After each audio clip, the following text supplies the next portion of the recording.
अबे कहाँ रह गया था? आधे घंटे से तुम्हारे इंतजार में खड़े हैं। चल जल्दी। लेकिन ये साला कर क्या रहा है? अबे कहाँ रह गया था? आधे घंटे से तुम्हारे इंतजार में खड़े हैं। चल जल्दी। लेकिन ये साला कर क्या रहा है यहाँ पे? कुछ तो गड़बड़ है दया। अबे इसमें तो ताला लगा है बे, अंदर कैसे जाएंगे? हमको क्या पता। और अभी तो रुको। हाँ, एक काम कर, बीड़ी जला। बीड़ी जल गया बॉस।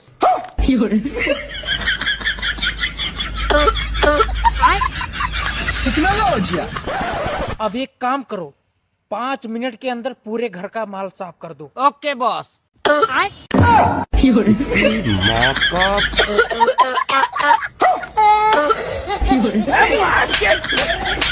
साला तुमको बोले हैं चोरी करने के लिए, पूरे घर में मुजरा कर रहे हो।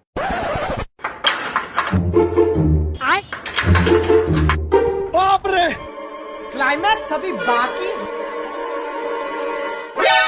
अरे देवा, तू कौन है बे? हमारे घर में चोरी कर रहा है? आज तो तुमको मार ही डालेंगे।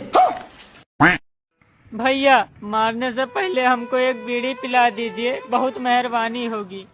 ये गड़बड़ है बाबा। बहुत बहुत धन्यवाद भैया। साइकिल पर बैठ जाएं। बैठ जाओ। नहीं सारुण के यहाँ कुछ तो गड़बड़ है।